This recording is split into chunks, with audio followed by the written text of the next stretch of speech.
এবার 40 টাকা কেজি দরে ঢাকায় আলু বিক্রি করবে সরকারি প্রতিষ্ঠান trading corporation of Bangladesh. Dhaka ও চট্টগ্রামে আজ থেকে টিসিবির ট্রাকে আলু বিক্রির এই কার্যক্রম শুরু হয়েছে। একজন ক্রেতা টিসিবির ট্রাক থেকে 40 টাকা কেজি দরে সর্বোচ্চ 3 কেজি আলু কিনতে পারবেন। বাজারে আলুর দাম বেড়ে যাওয়ায় নিম্ন আয়ের মানুষের কথা বিবেচনায় রেখে টিসিবি ভর্তুকি মূল্যে পণ্যটি বিক্রির সিদ্ধান্ত নিয়েছে। আলু ছাড়াও ঢাকা মহানগরে 50টি ও চট্টগ্রামের মহানগরে 20টি স্থানে ট্রাকে করে ভর্তুকি মূল্যে টিসিবির পণ্য, তেল, ডাল ও খাদ্য অধিদপ্তরে সরবরাহ করা চাল বিক্রি করা হচ্ছে।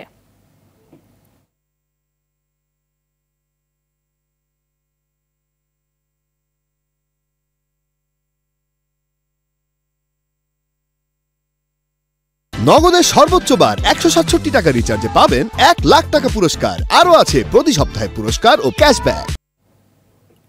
টিসিবি ট্রাকে আলু বিক্রির যে কার্যক্রম সেটি উদ্বোধনে এসেছেন বাণিজ্য উপদেষ্টা। আমরা সরাসরি চলে যাচ্ছি সেখানে।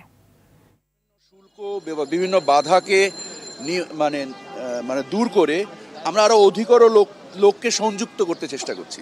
অফকোর্স এই ধরনের ব্যবসায় সংযুক্ত তো আর কালকেই হয়ে যাবে না।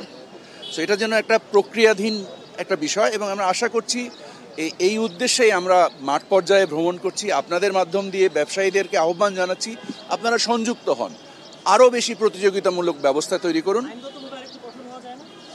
আইনগতভাবে কঠোর হওয়ার জন্য ভোক্তা অধিকার যথেষ্ট এঙ্গেজ আছে, এবং আমরা এই ব্যাপারে যত আইনি কাঠামোগুলো আছে এই কাঠামোগুলোকে আমরা বিশ্লেষণ করছি, এবং এই কাঠামোগুলোকে আমরা আরও কত বেশি কার্যকরীভাবে ব্যবহার করতে পারি সেই ব্যাপারে আমরা আজকে রাতেই ভোক্তা অধিকারের ডিজির সাথে আমার এবং মানে সচিব মহোদয় এবং টিসিবির চেয়ারম্যান আমরা আজকে রাতে এই ব্যাপারটা নিয়ে আমরা বিশেষভাবে বসছি, যে আমরা যে পদক্ষেপগুলো ইতিমধ্যে গ্রহণ করেছি সেগুলোকে বিশ্লেষণ করা, এবং এর পরবর্তীতে কি কি পদক্ষেপ আমাদের নেওয়া উচিত, কি কাজ করেছে কি কাজ করেনি।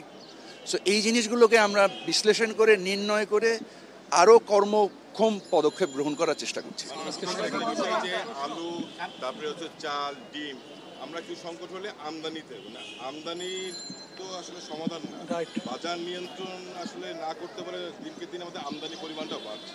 সেই ক্ষেত্রে আপনার একটা কনসার্ন আছে উৎপাদন বাড়ানোর আমরা উদ্যোগ নিয়েছি।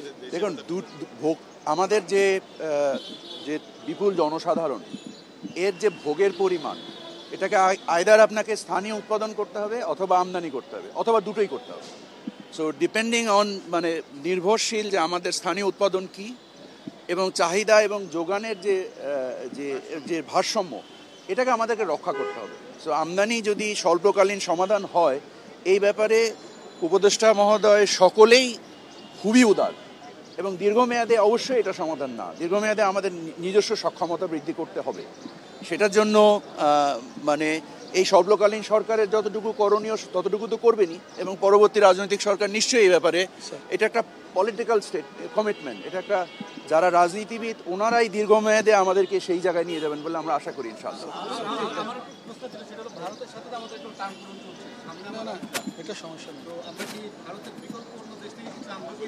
দেখেন, বাণিজ্যের ক্ষেত্রে আমাদের কোনো টানপোড়েন নাই। বাণিজ্য আমরা এখনো ভারত থেকে আমদানি করছি, আমাদের চাল আমদানি হচ্ছে, আলু আমদানি হচ্ছে, ডিম আমদানি হচ্ছে। তো আমি বাণিজ্যের ক্ষেত্রে আমার কর্মকাণ্ড রাজনৈতিক না, আমার কর্মকাণ্ড হচ্ছে পরিপূর্ণভাবে বাণিজ্যিক। তো আমার কাছে টিসিবি ট্রাকে আলু বিক্রি কার্যক্রম উদ্বোধন শেষে কথা বলছিলেন বাণিজ্য উপদেষ্টা।